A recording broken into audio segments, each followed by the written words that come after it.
Ô Samuel, Sim, é, parece um pouco que também toda essa discussão sobre o Antigo Oriente Próximo, o contexto original em que a Bíblia foi escrita, às vezes ele não é levado muito a sério por alguns teólogos e exegetas mais tradicionais. O que que você acha dessa postura e o que você acha que deveria ser feito? eu acho que eu não quero entrar muito em polêmica, digamos assim, mas eu acho que ela é uma postura ingênua, e ela parte de um pressuposto de que, né, por trás dela existe talvez uma base filosófica, algum pressuposto, também igualmente ingênuo, que é de não entender, de que forma a revelação aconteceu nas escrituras, né? Isso já falando mais para o universo talvez teológico, cristão, digamos assim.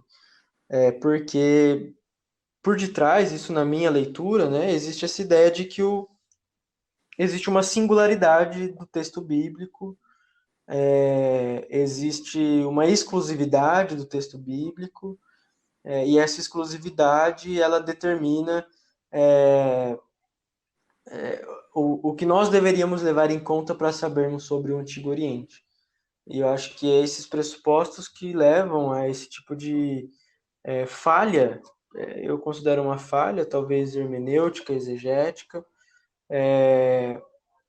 e, e que consciente ou inconscientemente está perdendo muito do que a gente poderia ter ao levar em conta todo o contexto, não só, e aí, viu, Felipe, talvez até tentando identificar esse nó, né, que a gente está tentando aqui pensar um pouco, que é a ideia, né, de a gente fala muito em contexto, mas a gente aplica pouco.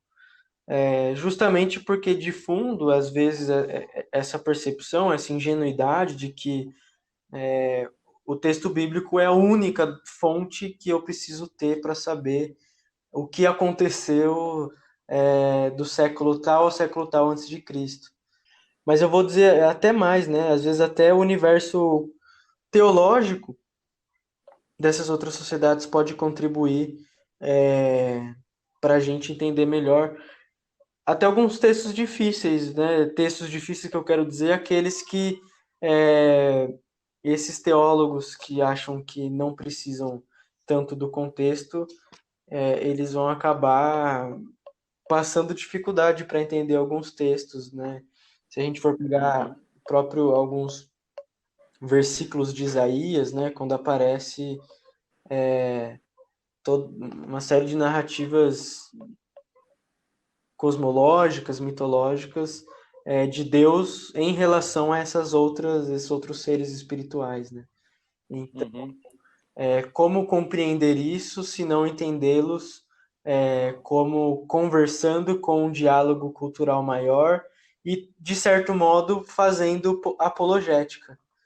A gente pode olhar talvez para o Gênesis 1, como foi o exemplo que a gente deu, pode ser entendido como essa forma de uma apologia, né?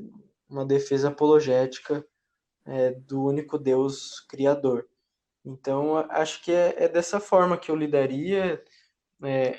Eu prefiro usar essa palavra ingenuidade, né?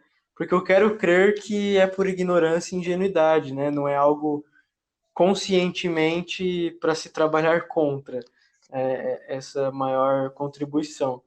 Então, acho que está aí. Talvez esse seja o sintoma e uma forma de superar seja essa maior abertura e convidar pessoas de formações diferentes para nossa mesa, para as nossas conversas, historiadores, pessoas com formações na área, porque se de um lado, né, o teólogo é convidado a ter contato com o texto bíblico, até mesmo na língua original, a gente não pode esquecer que esses textos também têm toda essa mesma forma, né, de estudo, de funcionamento acadêmico. Eles também são escritos em línguas é, até mais difíceis que o hebraico e que o grego, e esses profissionais, né, da área, eles têm toda a formação para contribuir para a nossa área.